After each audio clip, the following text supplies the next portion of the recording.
Welcome to the Revolution Church podcast.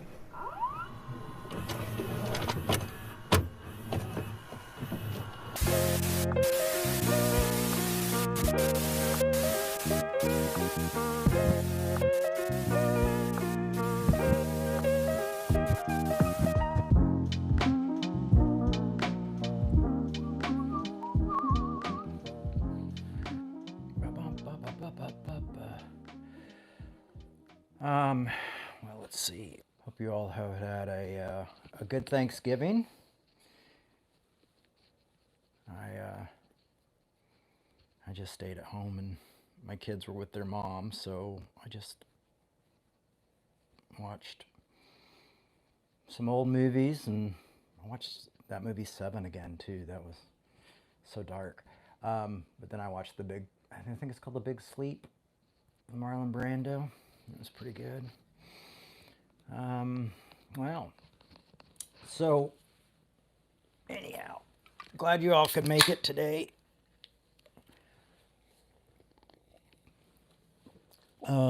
Lots going on, and I think we'll probably just get right into it. And today might even be, nice and cool. Yeah. I see Roberta. I made it in Netflix. That's what I did. I made it a Netflix day. Watched a lot of movies, and just chilled out. And I went to the grocery store and I bought a turkey sandwich that was pre-made, and I thought, oh, this would be great. And then it was stale, so that was kind of a bummer. But I treated myself and ate a whole pumpkin pie. Don't tell. Treat yourself. So today I want to talk about here at the Revolution.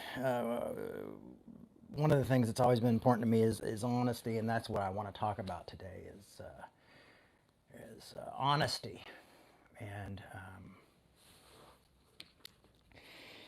and what that means growing up in the church, growing up in Christianity. Just honesty in general. I've been reading some philosophy and talking about the concept of like trying to be not so much brutally honest, but just being honest, and how we often don't realize how low regards we have for honesty in some ways in our lives and with others, and how we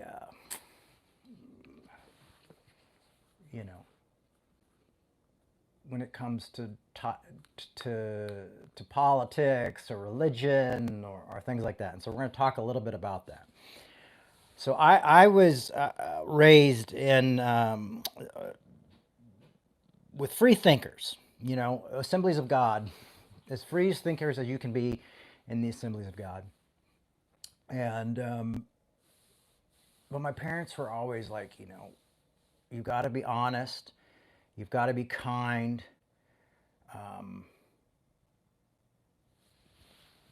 that kind of thing, and always treat others with respect.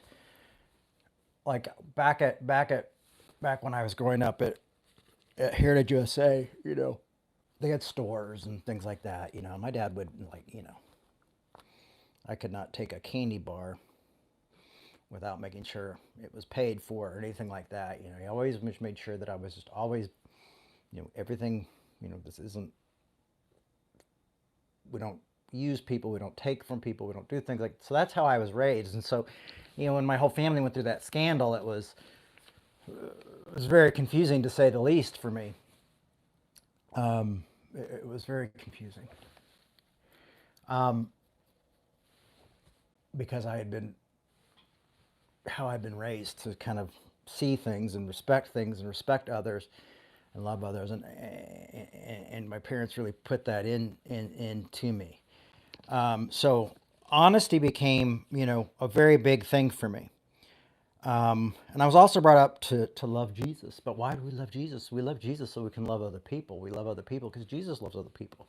We love people because Jesus loves people. We love Jesus because Jesus loves people. We love people because people love Jesus. Whatever. Not because people love Jesus, just because everybody deserves to be loved.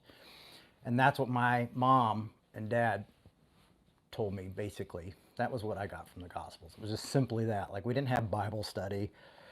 My parents didn't talk a lot of religion at home to me. Matter of fact, one of the last times I saw my dad was a few Christmases, oh my gosh, 4 or 5 Christmases ago, and they brought out a birthday cake for Jesus.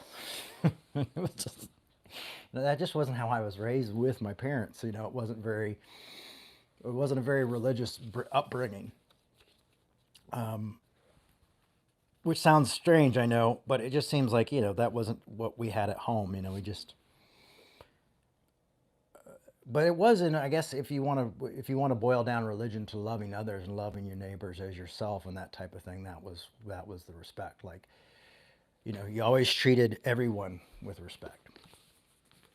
You treat you know the garbage man with the same respect you treat the president or big preachers who are visiting or whatever. That was always what I was taught. So I was brought up to love and respect also the Bible, the Word of God, the God, and the love of truth. And that was a thing. So I was, gotta love truth, love others, love God. And these are the ideals that I was raised with in Christianity. So so I did it, but there lies the rub.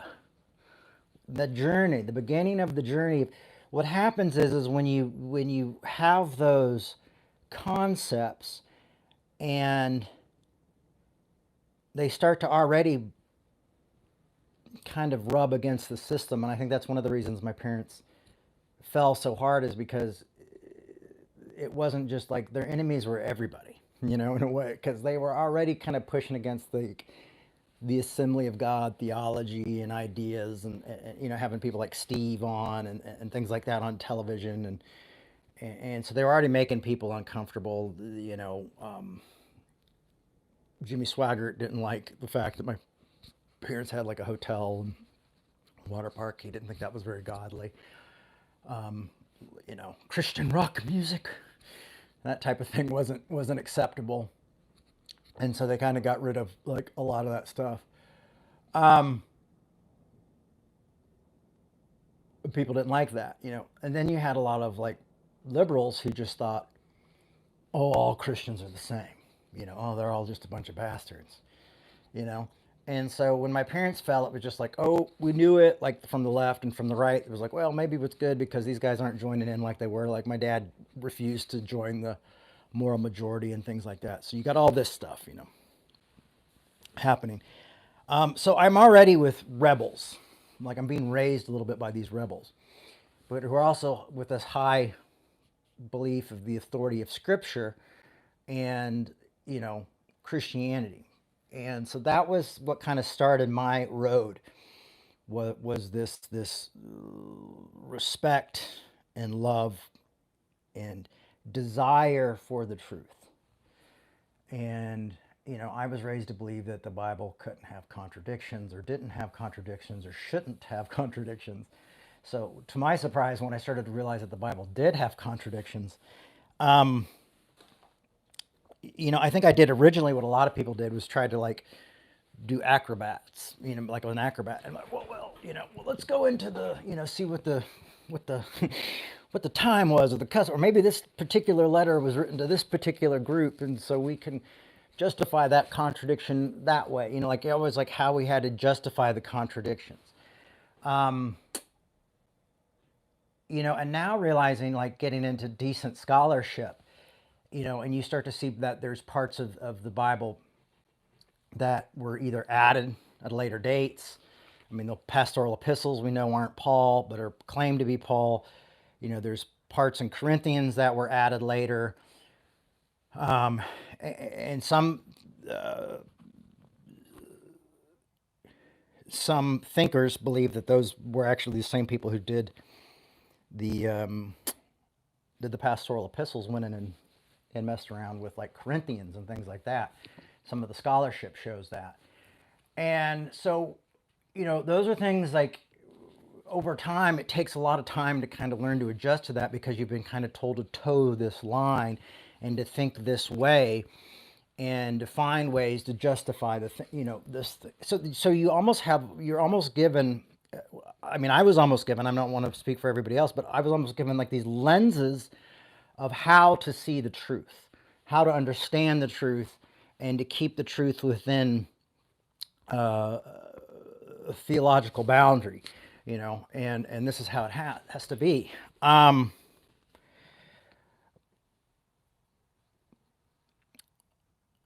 But when I started to find out things that people didn't like, or when I started to come to these ideas that people didn't like, and especially like people like my dad who taught me to think this way, and my mom was like, "Well, you're getting really outspoken. Aren't you nervous that they're going to destroy you?" And I'm like, "Yeah, but this is what you guys told me to do, was to kind of think this way and be completely honest about these and have these questions." Um, and what I started to realize is that a lot of the community I grew up in kind of had this agreement to have honesty within limits. Honesty within the limits of theology, honesty within their limits of tradition. And so it was, their truth. And so you'll see this a lot when people argue Bible with Bible scholars or historians and things like this, because they get really uncomfortable and they feel like in some ways they have to compromise the truth, or they have to make up that somehow these historians are like secret agents for the devil or something, like, "Oh no, you're trying to prove us wrong, and that's why you're doing it, and it's your agenda, it's your liberal agenda, it's whatever, oh, are you a Christian?" And that's when they start going to, what kind of, because they want you to have a dog in the fight. But I think it's more interesting when they're not, because they're just going like, "Well, no, I'm just trying to have a non," so all of a sudden they must be like, "I'm going to destroy Christianity," that type of thing comes into it, which is really, we start to say, "Oh, they must be evil," rather than thinking that somehow maybe we have compromised the truth to believe what we want to believe, to remain comfortable, to try to justify what we believe and who's in and who's out. And, that the fact is that this is, we might be wrong, but we'd rather this person be like, have spent 15 years in school to just try to be a secret agent of the devil, which is bizarre as that sounds, than us being open to maybe there's other ideas, maybe there's another truth, maybe there's not perfect. And so, you find out the Bible's not perfect and people just go nuts. And it's tough to deal with. Now, there's a whole reason I'm going down this trail. This isn't just free thinking moment here, but we're almost there. So you'll see this a lot of times down like during party lines. What conservatives mean when they say family values are different than what liberals mean at family values, or pro-life. What liberals mean by pro-life and what conservatives mean by pro-life. They have these different ways of seeing it. Like they're like, "Oh no, no abortion, but the death penalty is okay."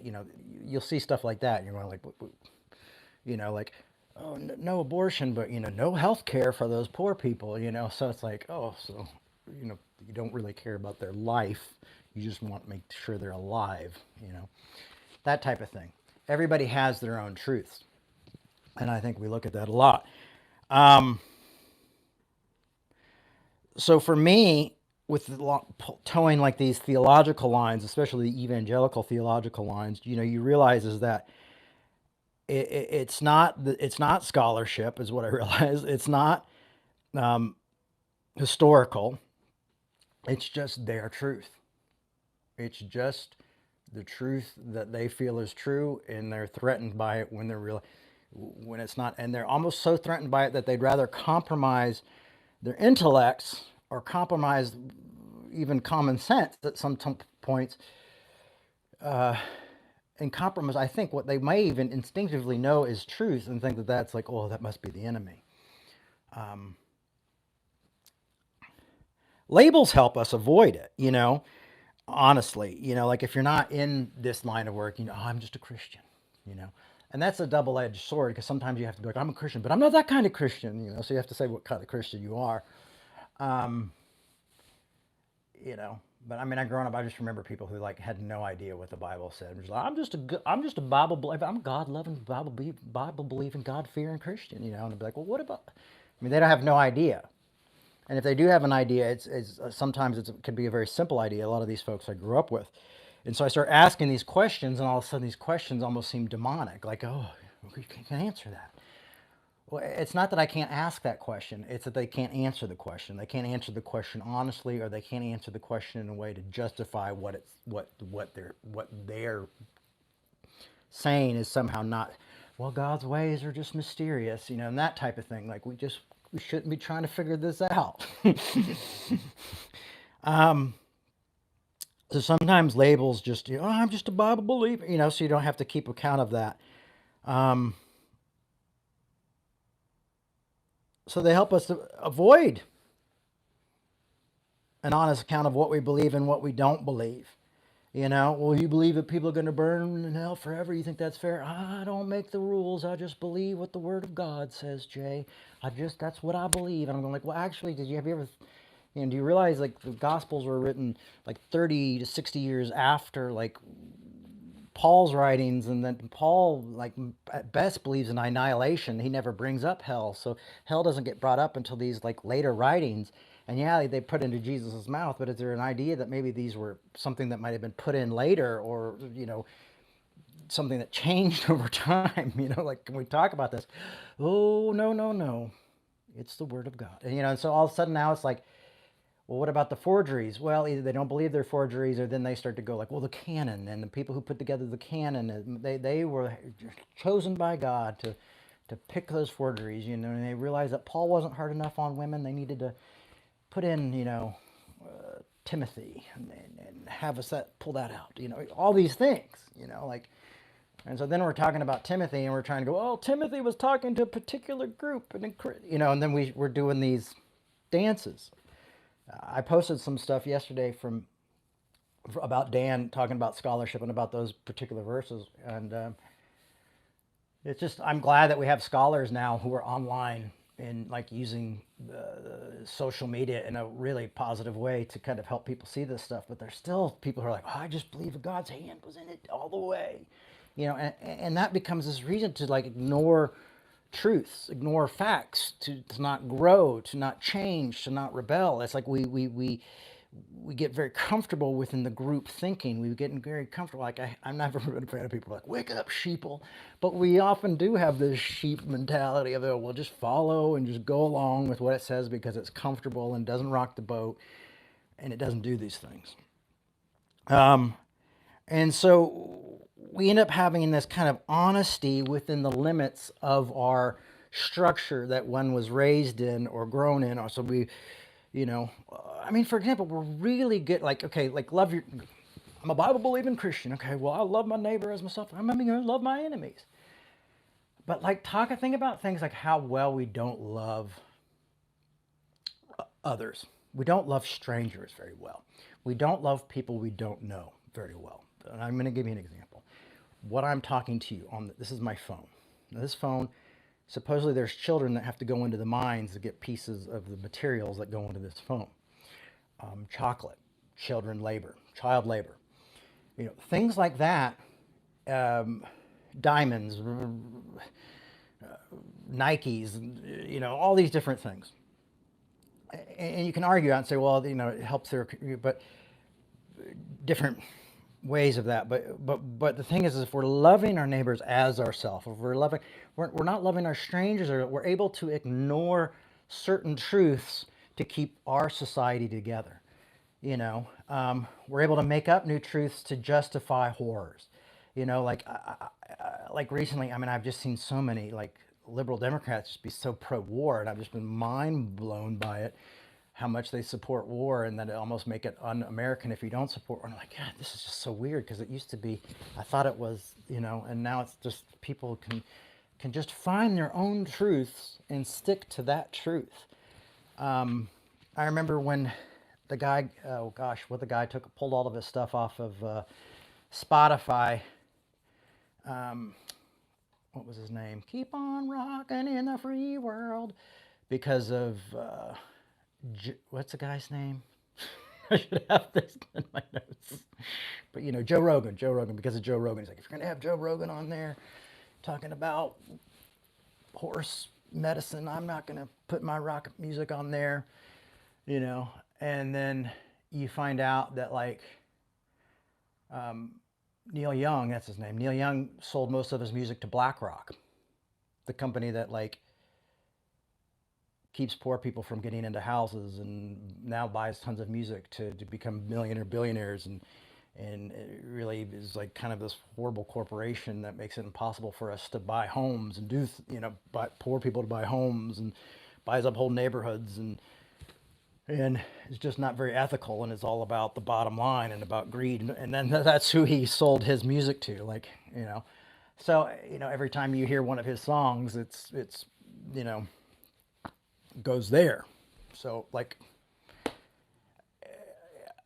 I get it, he wanted to get the most money for his work, great, but you're in a glass house, so it's probably best not to throw rocks. Like, Joe Rogan might have said this, but you're also, you know what I mean? It's just like we live within a certain area of our truths and try to act like, well, I'm the hero because of my truth, and that's not necessarily always the case. How we're honest about things. So there's honesty, is that we have to be like, yeah, we compromise a lot in life.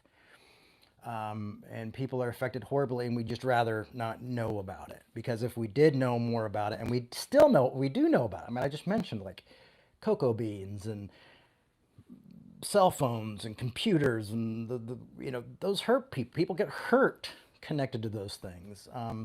Our politicians, like, look at our politicians and people that we think are gonna, like, save the world, and oh, there must be our heroes, and they have like stock option. They hold stock within weapons companies. You know what I mean? So it's oh, oh, oh, oh, you know.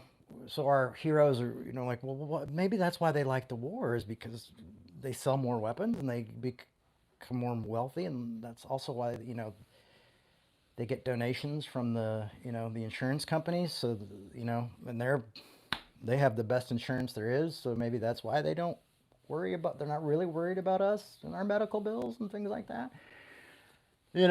It's tough, right? These are all hard truths, and that's why we argue online and do all these things. But this is that facts. I just trying to wrap it within Christianity as well here, and there's a reason I'm doing this, and you'll see here in a second. But so we have honesty within limits. Walter Kaufman said, we are likely to purchase certainty at the price of honesty. We'd rather have certainty in a party or a way of life or capitalism. I mean, honestly, like, I've had just as many people get angry about me talking negatively about capitalism, maybe not just as many, but almost, as when I talk about, like, not believing in hell, or not believing, like, capitalism is a religious experience for a lot of people. And so we're likely to purchase certainty at the price of honesty, and so part of the reasons the phones are the way they are, the chocolates the way they are, the cocoa bean is the way it is, things like that, is capitalism, folks. This is just, oh, we can't have slaves here, but we can get them there, in so many ways.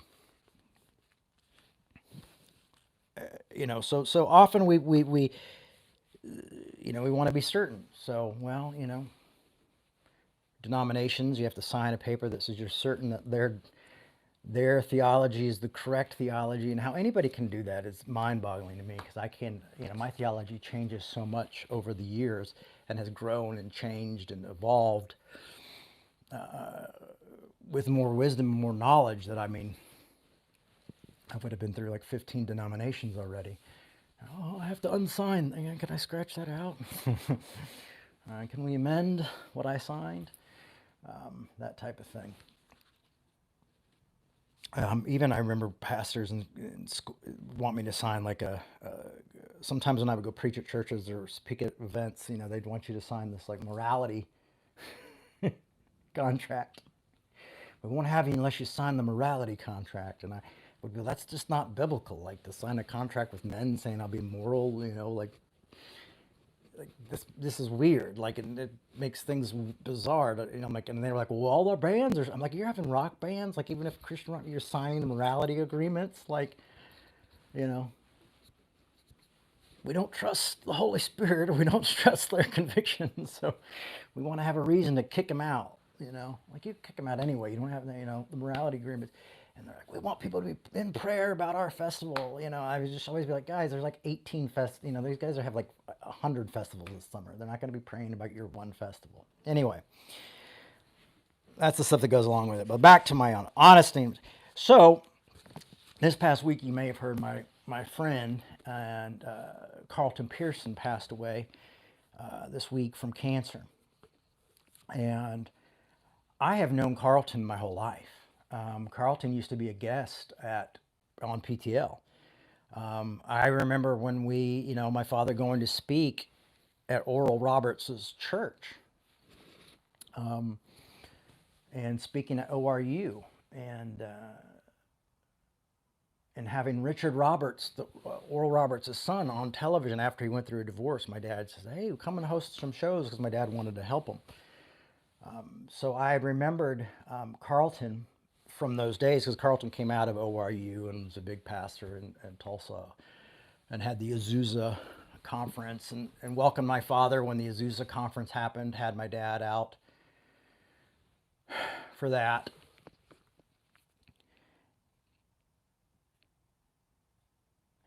And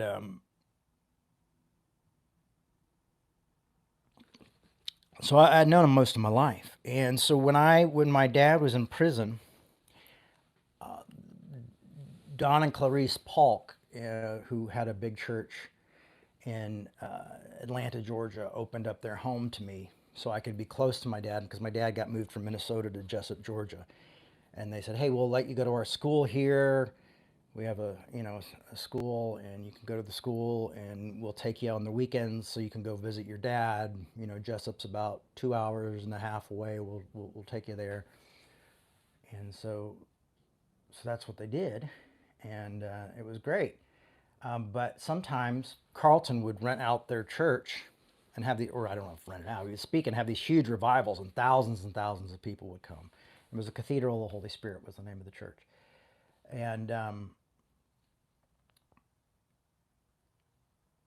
I remember thinking, like, is this guy for real? Like, I mean, he had nice cars, he had the security, he had all the stuff. They would often come over and eat at the pastor's, over for Don and Clarice's house after service, and I always liked him. He was always very loving about my parents, But there was always a part of me, like, questioning, like, is this guy for real? Because he had all this, he had everything. Like, I was like, this guy's got everything, A couple years passed, and I started Revolution, and then I came back to Atlanta for a while and lived with the Polks again. And D.E. Polk was really, their son, Donnie Earl, was a huge, had a huge impact and really introduced me to grace after that, like really changed my life. And I remember Carlton Pearson, that was at the time where Carlton Pearson came out and said he didn't believe in hell. And it first started as that he had an idea of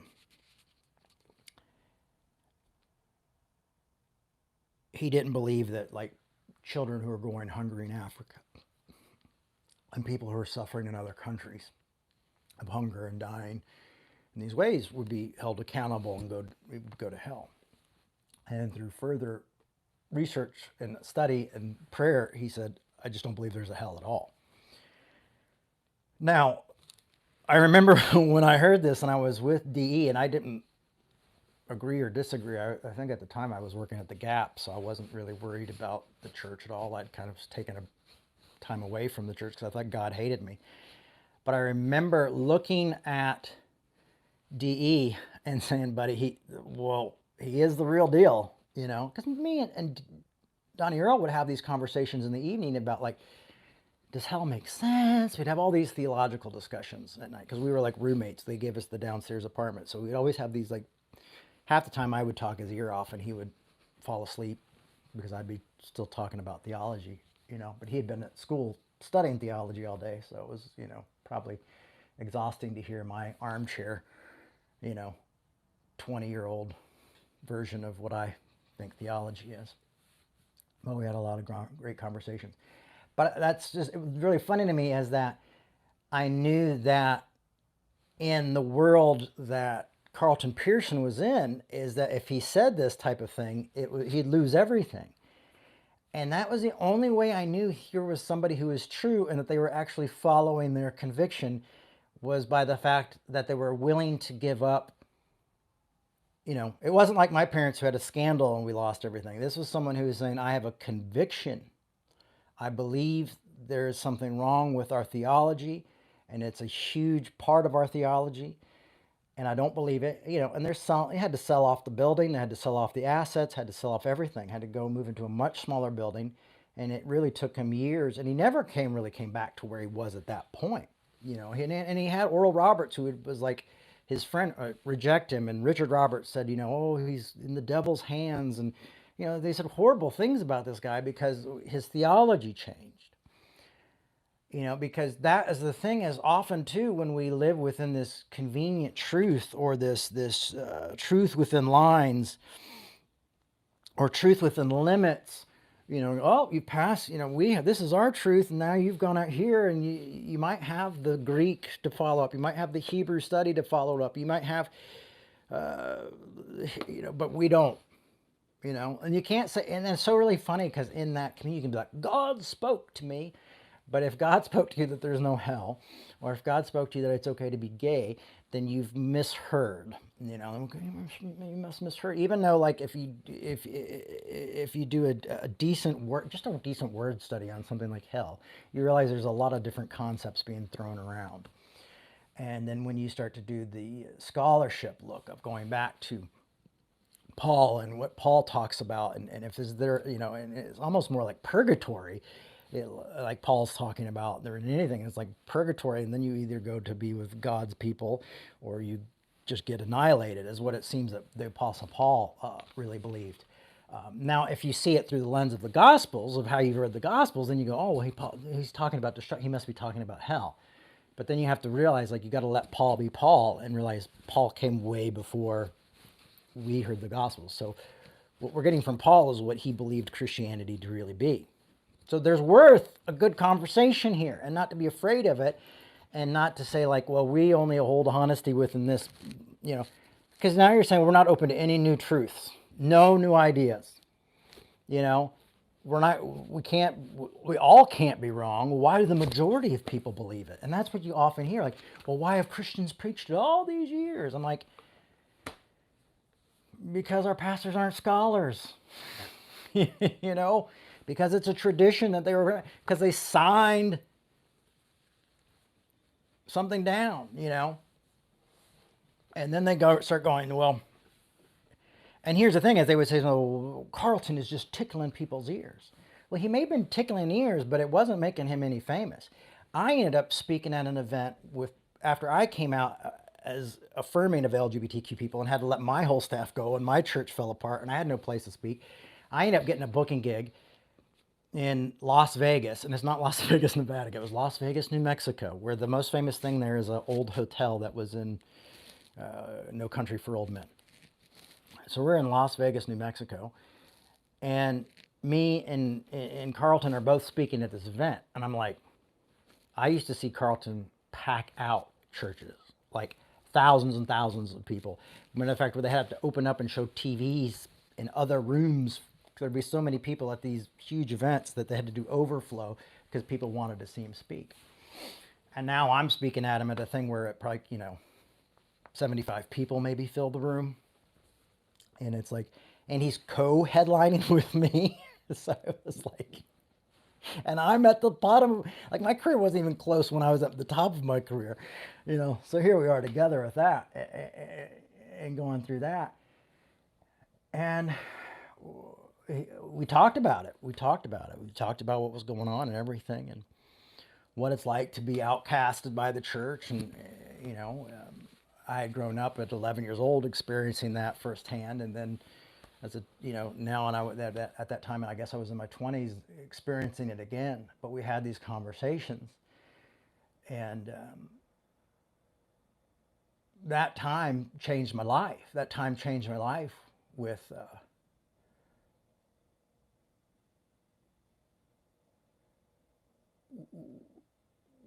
Carlton Pearson. I mean, he was just a life-changing person and always showing grace. And if you've ever been, I mean, he's just one of these people who's almost enlightened in a way that it's hard to understand. Like I called him a few weeks before he passed just to say, "Hey, I love you, man," and I'm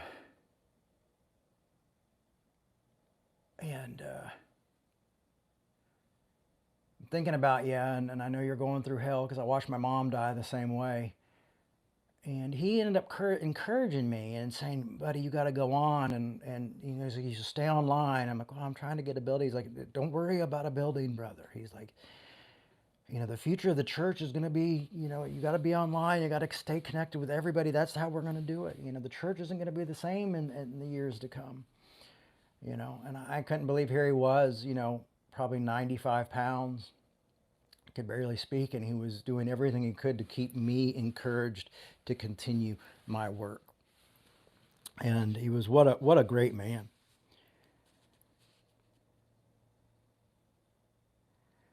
And one of the things I've learned from reading even more philosophy is that we often just really do fear those who think for themselves, or like even like seeing like reading books about punk rock in the 70s and things like that, and this rebellion, or punk rock when it was within Belfast, and these guys were saying, we don't want this binary system, we don't want to have to choose between Protestant and Catholic way of thinking,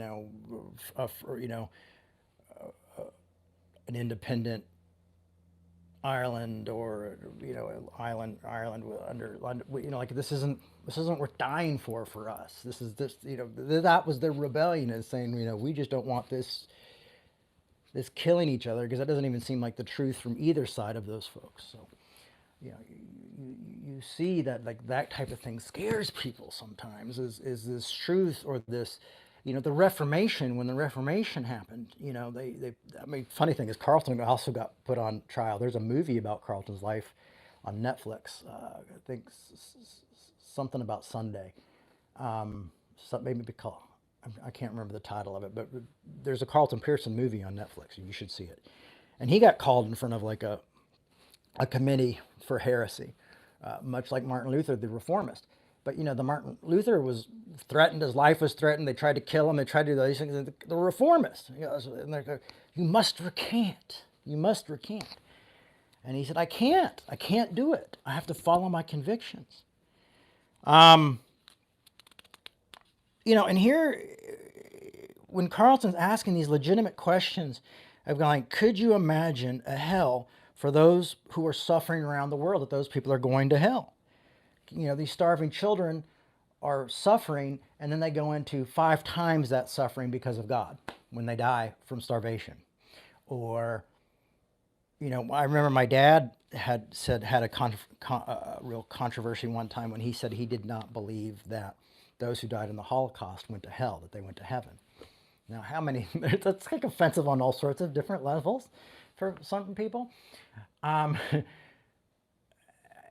And he got, people pushed back on him, and he never recanted from that. And he's like, the Lord spoke to me. And there was one of those moments where, oh, God changed his conviction or God changed his laws for you, Jim, And that's why I sometimes struggle with my dad. And like, he kind of wants to open the door. I'm like, Dad, just open the doors, man.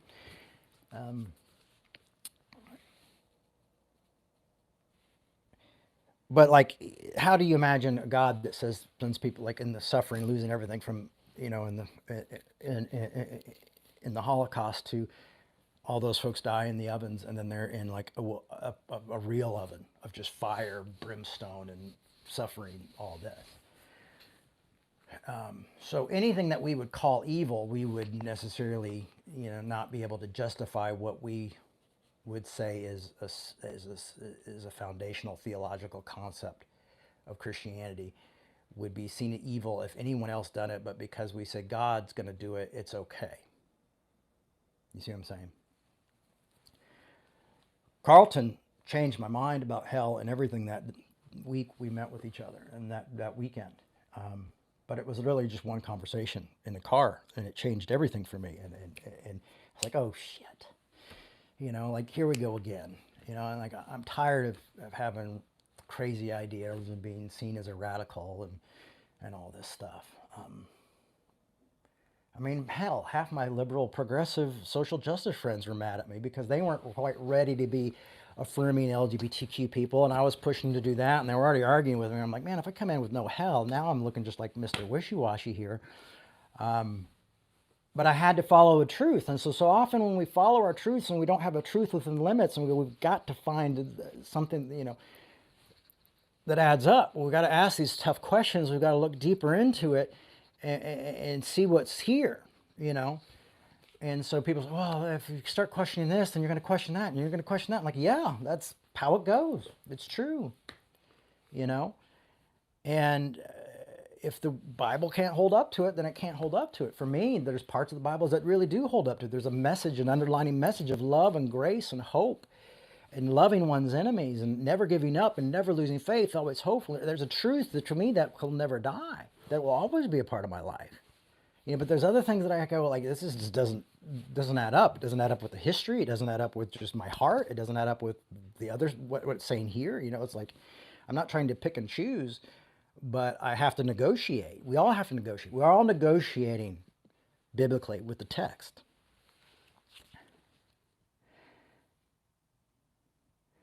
And I was writing. I was like, I had somebody argue with me. What about the creeds? I've never been a man on creeds. I grew up Assemblies of God, so we didn't have really any creeds.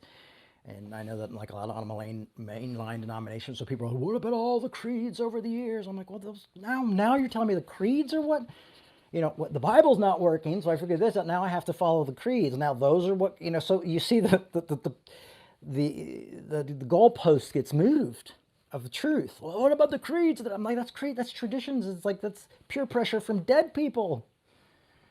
It's they didn't know. They did with the best with what they understood. Now we are able to understand more and see things differently. We should be able to reform and continue to reform, continue to grow, and continue to ask these tough questions.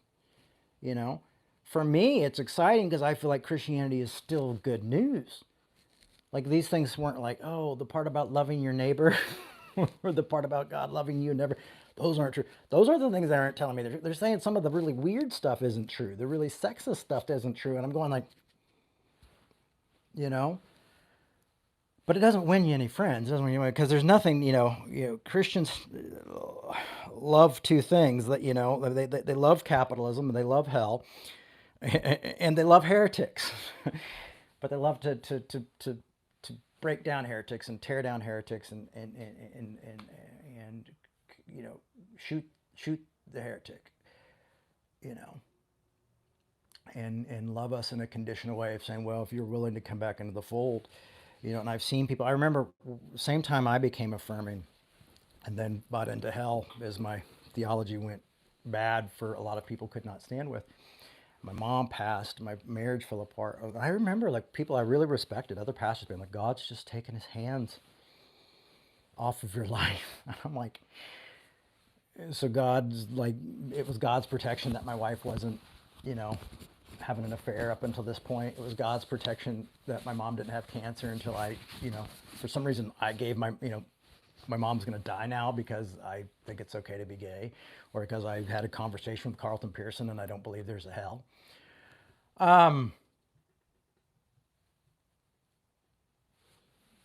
So What do you do with that?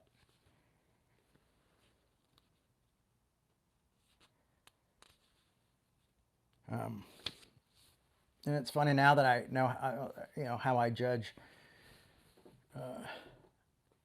If I trust a lot of Christians as if they're heresy, if they're willing to risk their heresy for everything. There was no argument that he didn't believe it, that he didn't really believe it. He really believed it. And you can, like, even if you disagree, I think there's got to be an amount of respect of saying, like, if you're willing to give up everything for that point, whoa, it's worth taking a look. I mean, if you're Carlton Pearson and you're like the next big thing, and the Oral Roberts is going to fill into his shoes, like that his son can't even, and you're willing to give all that up for this, pretty big, pretty, I'm able to respect that, and I've done it myself, and I know it sucks really bad, and I didn't lose half as much as Carlton did. So Carlton was what a wonderful human being, and I'll miss him greatly, and I'm greatly for his effect on his life, and the fact that he was not ever a fair weather friend. Even before that, he loved my mom, he loved me, he loved my dad. He was always about restoration, even before his even when he did believe in hell, when he felt like he had to save everybody. He was all over the world trying to save everybody from hell, he said at one point, because he thought that's what he had to do. So he was a good friend. And one of the reasons why I don't want to give up, just this past few months, this past month, I'm on the phone with a man whose body is saying it's time to go. And I'm calling him to be like, oh, are you okay? And he's not being like, oh, Jay, it's awful. I can't believe I'm losing it. I feel horrible. He's sitting there and saying, I want to encourage you, Jay, to go on. And I'm going like, brother, I'm going to carry the message. We'll continue to go forward. But like, I called to encourage you. Well, I need to encourage you, And when the Bible talks about in Galatians, my favorite book, they'll know them by your fruit, and I'm getting love and peace and patience and kindness and joy, and being encouraged to be long suffering and continue in my work by Carlton as he is on his deathbed. I see the fruit of the Spirit within that dark moment, and within the valley of death, he's still giving the fruits of the Spirit to feed me to continue my work, and that's how we know, not by theological standards or by degrees or by things like this, but by that. And you got to ask yourself, how many people toe a theological line or a denominational line where you experience that type of love and grace and peace and patience and joy?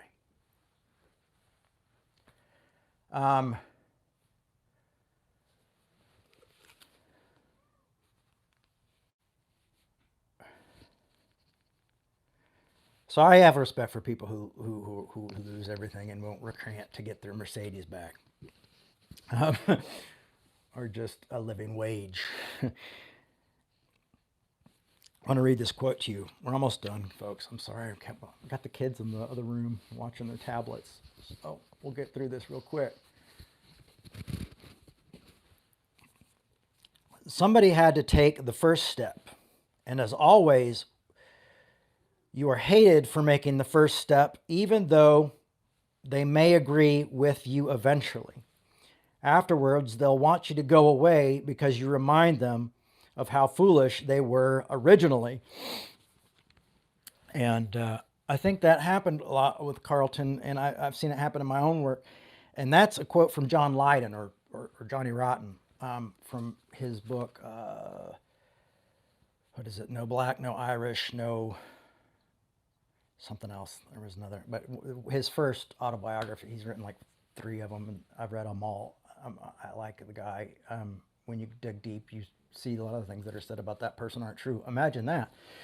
But that idea that when people take the first step and challenge you, and use, that's why usually we're not, within their lifetimes, they aren't seen as like, oh, because they often will remind you like, oh, I really had no problem with people being tortured and burnt forever, I was okay with that and kept going and serving a God who was going to do that to people. And now I don't. And I see it, why didn't I question? You get all these kind of things. But for me, that's just part of growth. Like I've written 3 books, but I don't agree with 100% of any of those guys, that guy anymore, because I've grown, I've changed, things have happened, so that's just part of life and learning and being able to have the ability to do that, and just like, yeah, nobody has it all together. I was going, you got to believe the man of trust, the man of God. Same today, tomorrow, yesterday, forever. Well, that might be, but now we're finding out that wasn't what it meant originally. So obviously, we all need to change our minds, right? Oh no, it's oh, you mean it's the customs that we all believe? That's what we're going to hold sacred, not the truth. You see what I'm saying? That's where you have these truth within limits, honesty within limits. And we don't want to be truly honest. Like when I work with people, when I worked with folks on just this recently, who in this documentary about my parents, there are certain things that are like, this is not, we got to figure this out. We got to have this conversation. We got to do this. And there are people who don't want to hear things. Like, it's not just Christians, it's just people, they want more business talk. They want us to agree, and you start saying things like, we don't say it that way. You don't do it that way. You don't think that way. So this is not just, and when John Rotten's saying this, he's not talking about Christians. He's talking about other, people in the scene, and he's really actually talking about, I'm talking about evangelicals at this time, but he's talking about the British, So you can see how this truth within limits works for a lot of people. And even when you do bring the truth, that sometimes you're not celebrated, and then sometimes you're just a reminder of like, oh, well, we should have, shoulda, woulda, coulda. I still have friends today who are now affirming who weren't when I came around and I was really pushing, that still don't like me because I pushed a little too hard back in those days. And that's just, part of it, I guess. And I have to be honest, like, just Carlton's heresy is, I have to be, the more I've studied real scholarship and real biblical historians, the more I've studied, the more the idea starts to seem to be an idea that was added later to the Gospels, the idea of hell, to really get people to convert quicker. And that's hard for me to say because I don't want anything to be added to the Gospels. I want to be a red letter Christian and all that to be perfect, you know what I mean? And but I'm always been Paulinian anyway. But I want all the red letters. I don't want that to be like the most untouched. And when you start to go, oh, that's been touched and messed with a little bit, it gets I don't like it either. I don't like it either, folks. I don't like what I'm learning sometimes.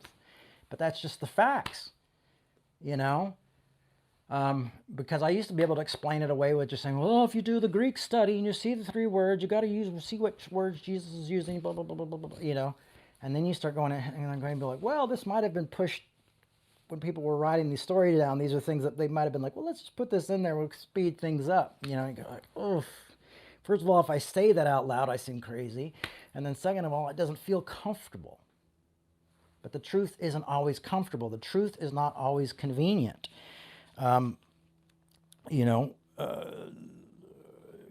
not always within the limits that we want it to have. It's always not within the party line. Like I would just like some honesty with limits so I could sleep better at night, not worrying that like I have to say something else that's going to alienate people because I wanted my kids to have a good Christmas, or I want us to be able to eat, and I want to pay my rent on time. I mean, like that's what it's come down to.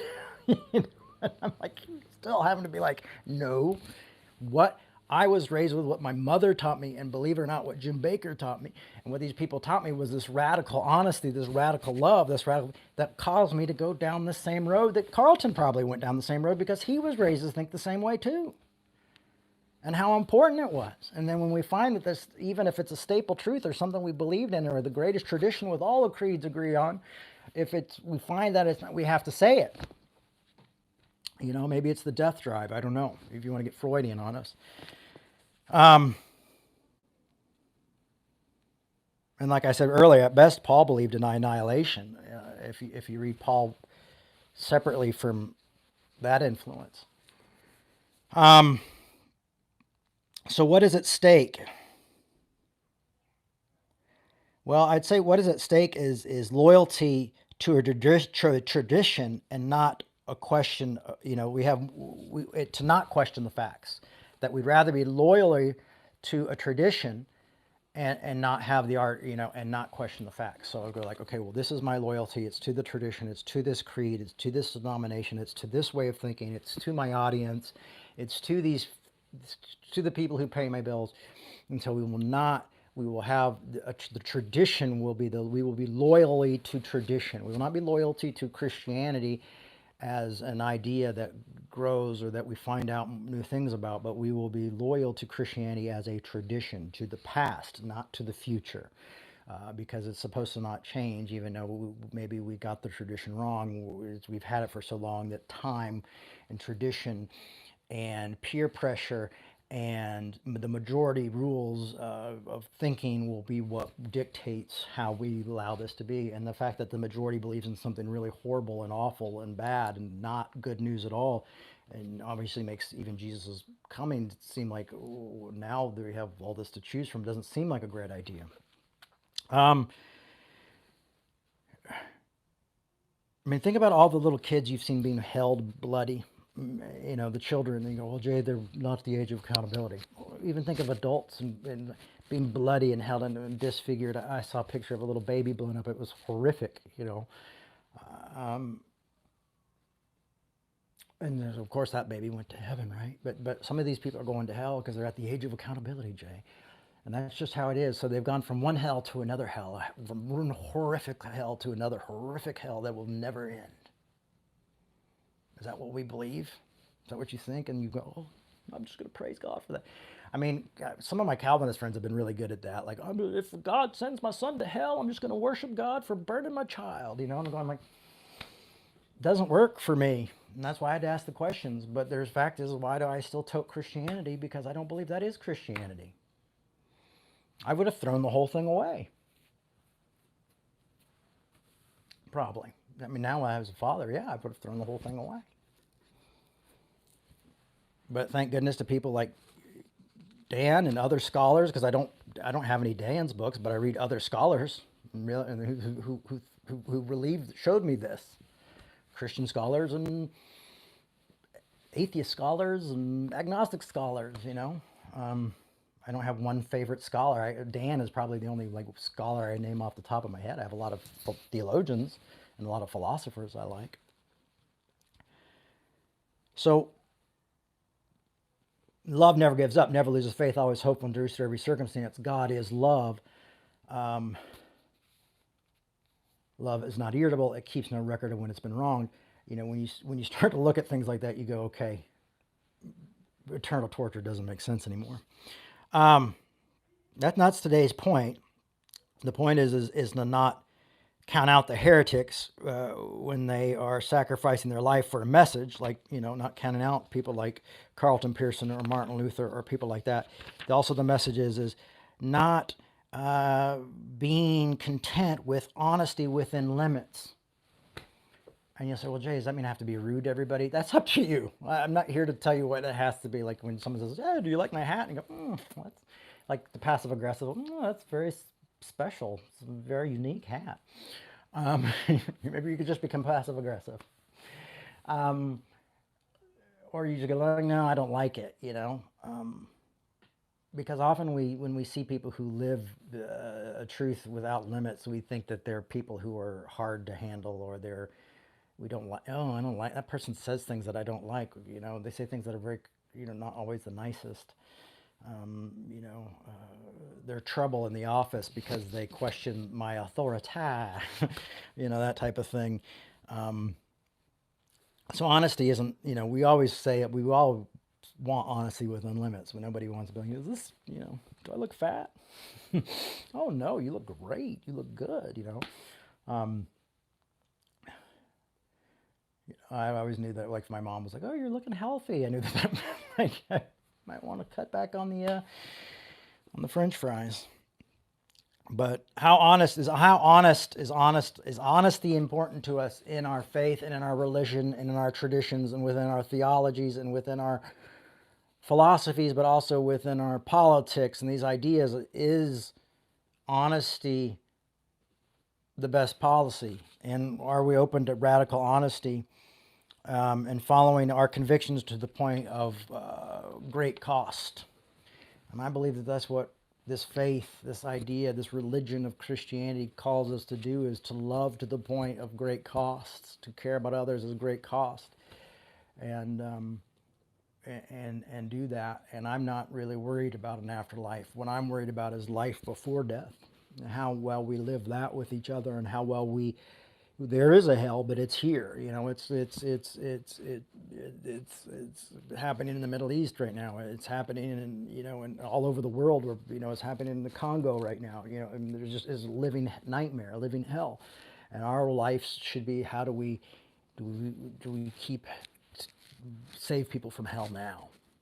How do we grasp people out of suffering now? How do we love people to the point where, how do we not ignore the stranger? How do we love the stranger as ourselves, who's building on the iPhones and putting together iPhones and mining in the mines, and the kids with no shoes on, getting the port for the iPhones and mining and picking the cocoa beans, and how do we say, hey, listen, I'll pay for more for chocolate if you pay these kids and pay the farmers and allow them to have a living wage.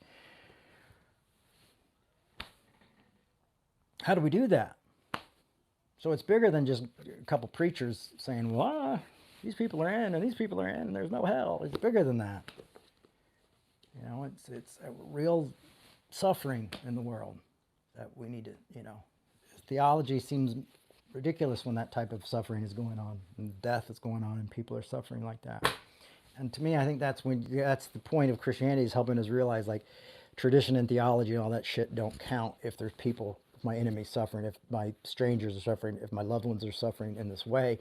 This is something else. Something's got to be done. There's got to be a bigger sacrifice made here on everybody's behalf to bring that. So that's why we talk about, like, arguing well and disagreeing well and having these conversations, is so we don't destroy each other, so we don't put each other out on the streets for having unique thoughts and different ideas, and try to recognize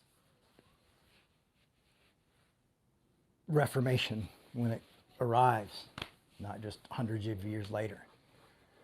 So anyway, thanks for listening. It was a long talk. I thought it was going to be like 20 minutes given on my notes, but it was much longer. Thanks for listening and putting up with my rambling. Also, like, I don't know, is there a nonprofit day for there's Black Friday, then there's Small Business Saturday, is Sunday Nonprofit Sunday, or Profit Sunday. I think it's online Cyber Monday, right? Capitalism. But yeah, Revolution. If you'd like to support Revolution, that's how we make it. You can go to revolutionchurch.com and support this work. And that's how this word will continue to go out, what it is, and how we continue to have these conversations and do this. So you go to revolutionchurch.com and you can give on PayPal or Venmo, is how we're doing it right now. I'm having issues with getting everybody's addresses off of the Venmo because it goes to our accountants, and we have to pay the accountants, and which we do because they're the accountants, so they can write themselves a check. But there's a lot of stuff that goes into that, so we're trying to do that. But I just want to say thank everybody, especially this past month, for showing up. This month, I got turned down by like 5 or 6 different places, grocery stores, for trying to get jobs because of my schedule with my kids, which is really weird. Hopefully maybe next year that'll not be an issue. Either the church will be back to where it wants to be, or it'll be easier to find a job without the holiday schedules. But thank you for that. I want to say thank you for that. And we probably need to raise about $4,000 to keep us going till the end of the year. That's where we're at. And so if you can do that, just one person, but I don't know, there's 14 on us right now. I don't know what the math would be on that. But if you can give, no matter what, it helps. And you also get a tax write-off for those of you who worry about those type of things. And you get a tax write-off for giving, because we are a 501c3 and all that. So thank you for your help, support. Thank you for making this a reality and giving me the time to read all these different books and people and theologies and scholars and you know, I don't know. I just feel like that's my ability, is to read these things and bring them down into an easier way to understand, because I struggle to understand them just at once. But trying to bring them to everybody and have us think differently, celebrate each other for that, and with the help of great scholarship and great philosophy and great books, you know, and great lives lived, and help others live life well and set them free from life as a living hell. So hopefully that just makes us all a little bit nicer. Love you guys. Thank you so much. I will see you next week. revolutionchurch.com. Say hi on Instagram. I'm on over there mostly. Okay, bye-bye.